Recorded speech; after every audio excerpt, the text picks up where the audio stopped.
Hi, I'm Dan with Sonic Flow Audio, and today we're going to be replacing everything on this Harley Benton JA60 offset electric guitar.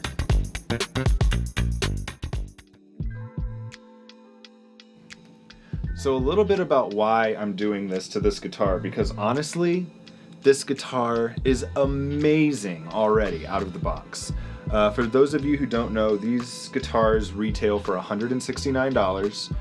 I have had so much fun over the past day or so playing this guitar and getting to know this guitar. I have been a humbucker guy all of my life. I have a 335 here, I've got a Gretsch, I've got a Les Paul with 3 humbuckers in it.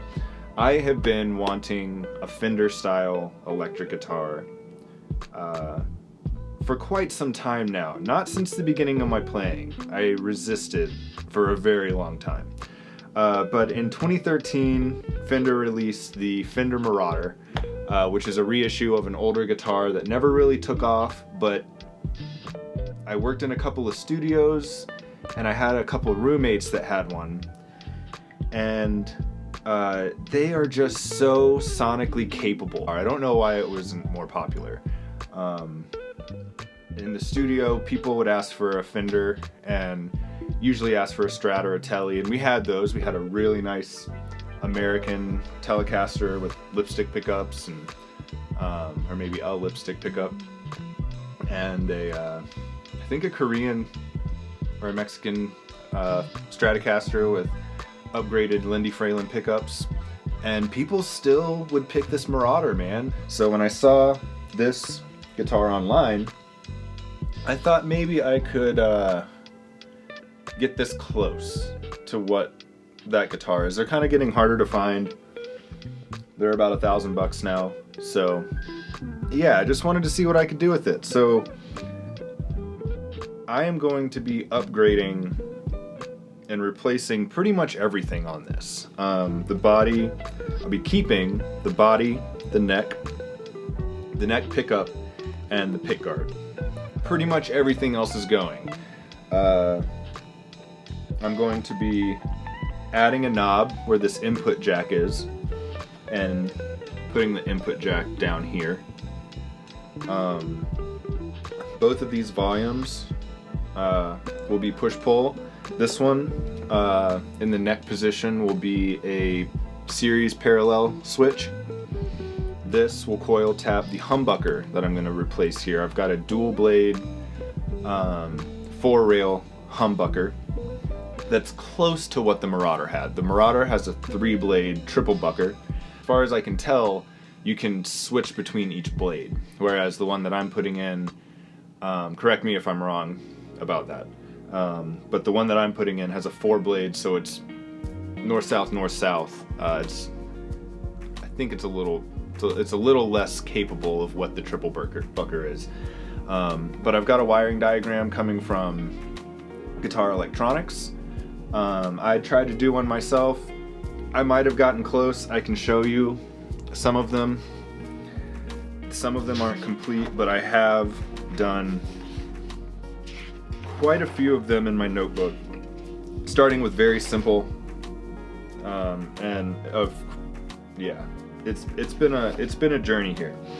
So I just hired them to do it for myself, and I think that's going to be the right option.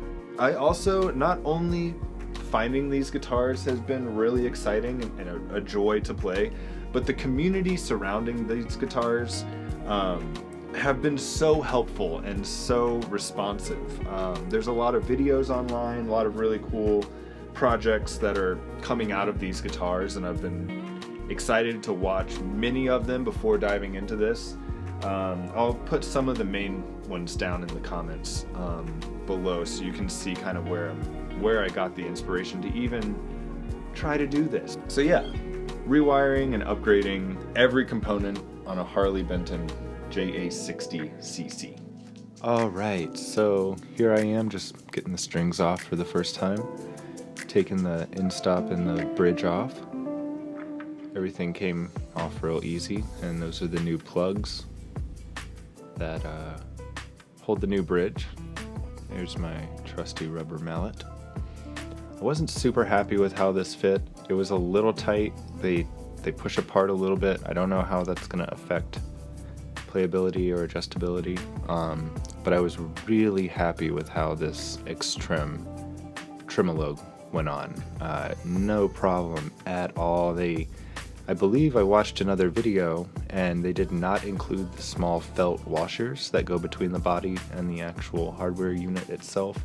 They did put those in for this one. I don't know if they saw that video or what, but they do include those, so nice and protected.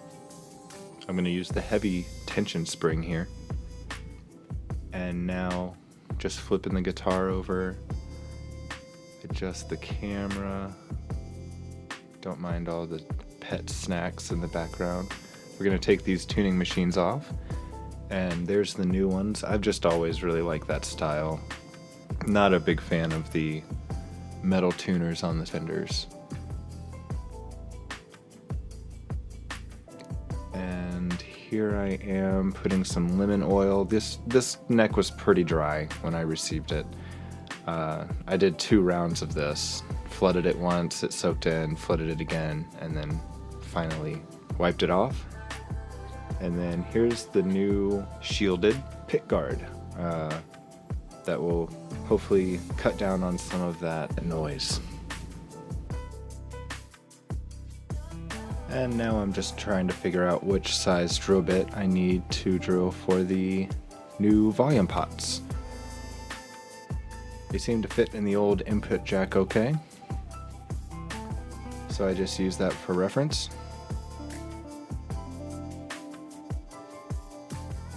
And then I need to drill one more hole for the phase switch here. That's a 1/4 inch hole.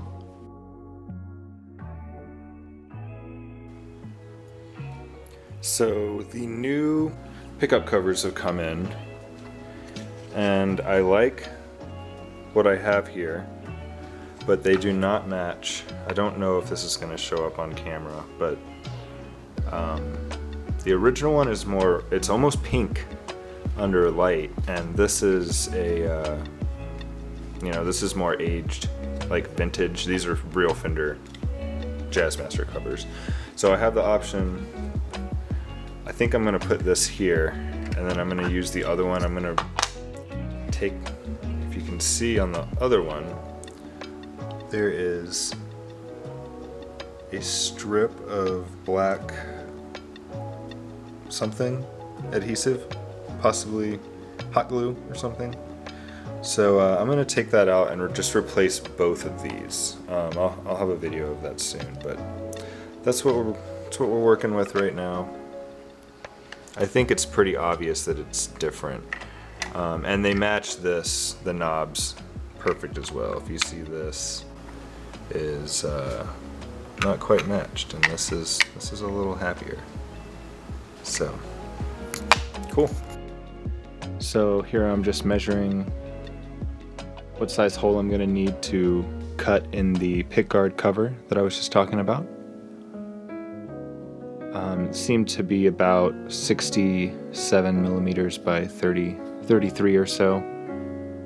So I'm going to use the CNC to cut that out and hop on over to the program.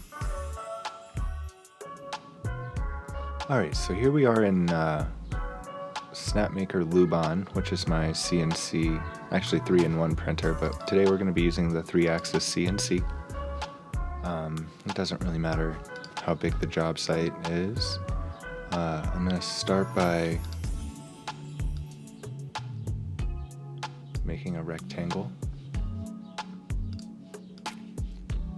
centering that up on the line here, and then I need an opening of 68 by 33, and the bit is going to want to follow an outside line. So I need to do a little bit of math here. I have to take 6.35 millimeters off the final dimensions, which leaves me with 61.7 and 26.65. So now I have the correct size offset for the bit. No, I don't. Let's get this right. Oh, it's locked. Need to unlock aspect ratio 61.65 or 7, because it doesn't do that. Alright, double check those numbers. So now I've got the right size. From here, I'm going to create a tool path. We're going to, again, want to go outline that line. So now the bit will follow around, and the bit is 3.175. So getting pretty close here. We're going to be using the 3.175 flat end mill. I want this to work pretty quick, a little quicker than it normally would. This is plastic, and since we're going to go down 2 millimeters, I want my step down to be 1 millimeter, so it's not just hanging out there cutting real slow. So I went ahead and cut that test piece, and it cut just fine. Put the humbucker in it back inside, and it fits so nicely. It was a perfect fit. So you can see I had tried this the first time, and it came loose.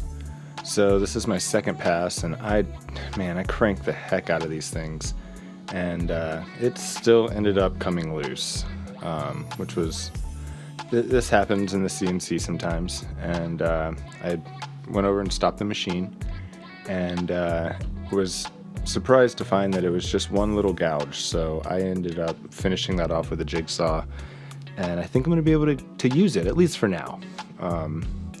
Not a total failure. So here I am just pulling the other pickup out of the cover. I think some people wanted to see the insides of these things, so there's a little look.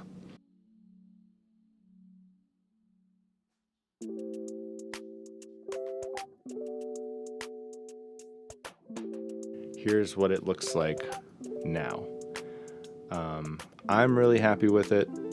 There is a little gouge on the string side, the bridge side of the pickup guard there, but that's okay. So here I am just taking the original wiring out. I wanted to keep as much of this wiring intact as I could, so I just took the ground off and took the pickup out, and the one cable that I did take out I resoldered back. So I'm taking the hardware off so we can go out to the shop and route a larger hole for the pot in the wiring cavity here. I'm using this black melamine edge banding to kind of serve as a buffer between the router plate and the guitar body. And I just kind of drew it out with a Sharpie and hucked away at it real slow. You don't want to take too much off at a time, but I did do the full depth here. I think that's a 1/2 inch blade there.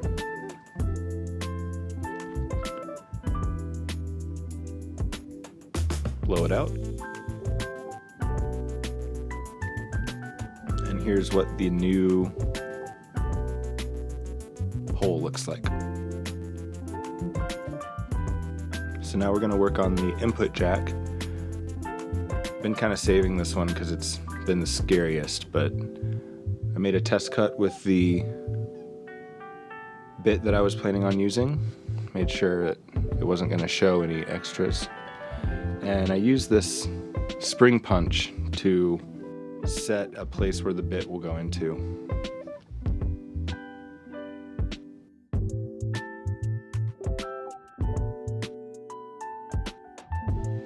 And now I'm just trying to figure out what angle I'm going to use. I put a piece of tape down and held it back up there one more time, and drew kind of a guideline so I knew what angle to put the bit. And this one had to go in pretty far. I kept checking it and just kept going and making sure that I was going level with the guitar and not going to poke out either the face or the back. Blowing it out, making sure it's clean. And then I ended up having to use this offset attachment on this drill to get the right angle, but this worked fantastic. I used the bit to kind of judge how far I went. It looked like I had done it, and I got it right the first time. It just poked out. So I'm just going to clean that up, And that's ready for a wire.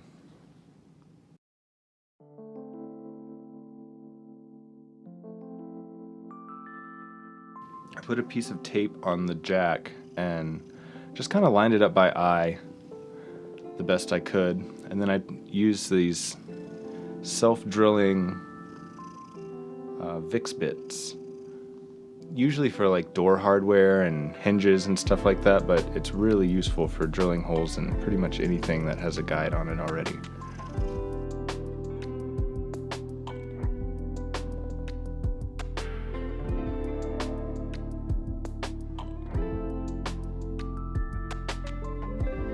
I'm also replacing the string trees with a roller type. I hadn't seen these before, but they popped up while I was looking for parts for this. And now I'm going to focus on getting this humbucker mounted. It has a different mounting style, so I just put it in front of the cover and took a very small drill bit and just went down just a little bit.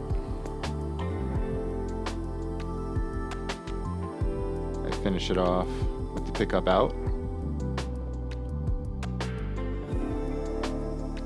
and then screwed it in with the included screws. They were actually bolts, but they went in just fine, it seemed.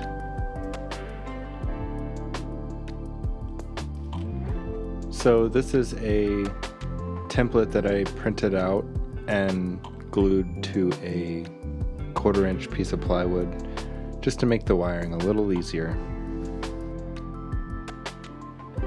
And here's the wiring.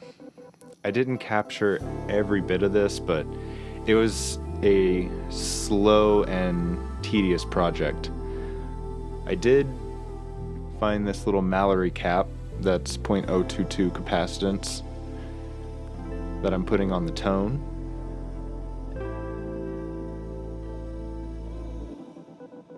And I just kept wiring and wiring and wiring. I think I did this from like midnight to 3 a.m. one night after an outdoor load-in.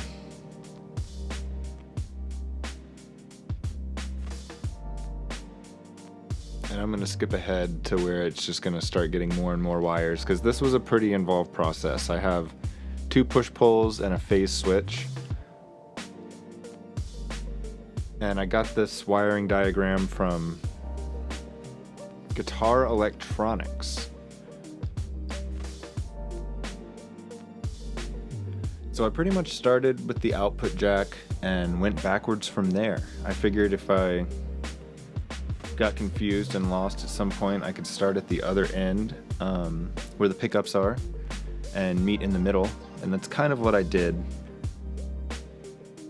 After I got to that point, I basically just checked every single pole on every single possible switch and pot, just to make sure I got the wiring correct, and somehow, I don't know how, but it all came out great the first time.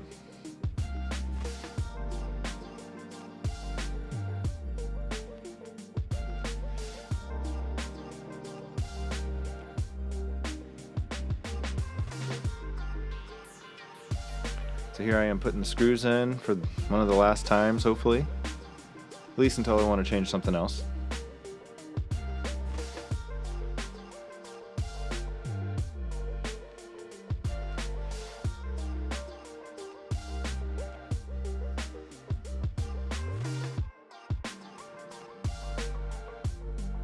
Pushing some of those wires back in with a heavy pick. And now I'm selecting what strings I want to put on it. I've been a big John Frusciante fan. I looked up what kind of strings he's used in the past, and apparently he's using Diodario nickel. So I have a bunch of these Ernie Ball Power Slinky, Cobalt Slinky, Super Slinky, Heavy. These are some that I found on tour as well, and I decided to go with the Rock and Roll, which is a nickel wound string just like the Diodario, and he uses a 10. So that's kind of where I'm going with string gauge here. put those back in the trunk for a later date. And now I'm going to start stringing it up. I'd never used this roller, this Bigsby before, and I've never had one to go under. The Gretsch is a little bit different than this, so I definitely put those first two on wrong. But it was really easy with the split top tuners up there to just take it off, put it underneath, and string it back up right, and I could really finally get to see what this guitar is going to look like with the strings and everything. It's just not the same without strings. So very, very excited to get this thing playing.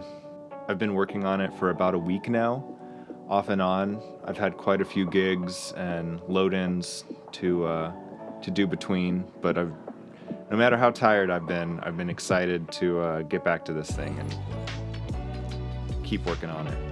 And here is the first look of the completed, completely wired new guitar. Love those pearlescent knobs.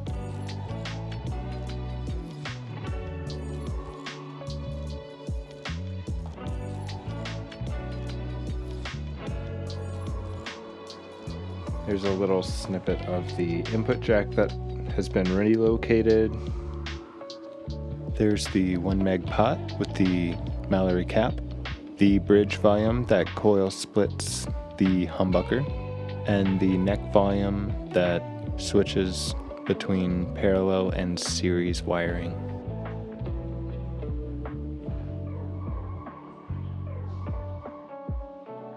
And another look at the Wilkenson aged white tuning machines.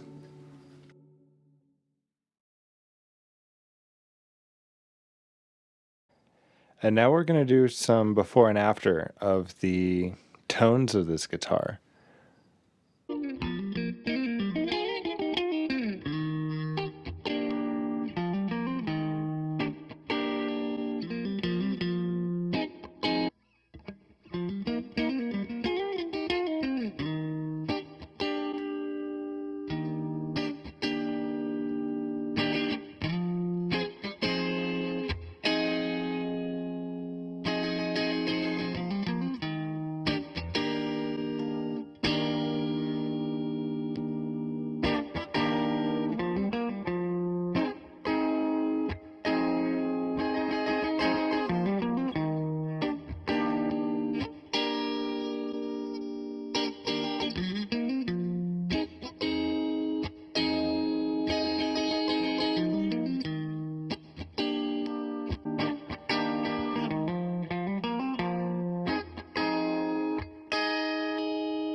Man, this has just been a really fun project.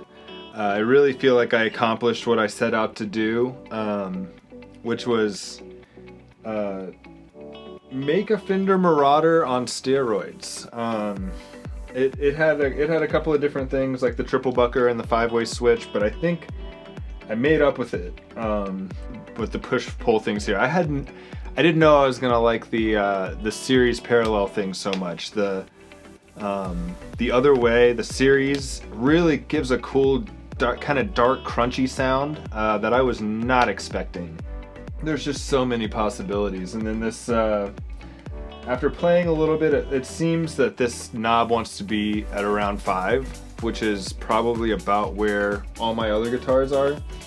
There's just so much extra room for activities with this 1 meg pot here. It can get super jangly, especially up in the Jazzmaster here. You can do a single, or you can do a single humbucker. And then when you're in the middle as well, of course, you've got the phase. And you can really dial these together so that you get the most phasey sound, and then when you flip them back, you know that they're at the same level. It's just one of my favorite guitars that I have now.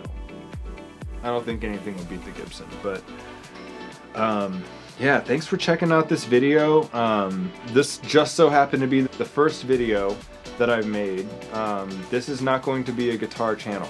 I love guitars, but I also love drums, I love bass, I love keyboards, I love vocals. So this is gonna be all over the place. Keep checking out the videos because I'm really excited to kind of delve into this as a way to get my name out there and to show people what I do. So thank you for watching this video. This has been Dan with Sonic Flow Audio. Like and subscribe. Cheers.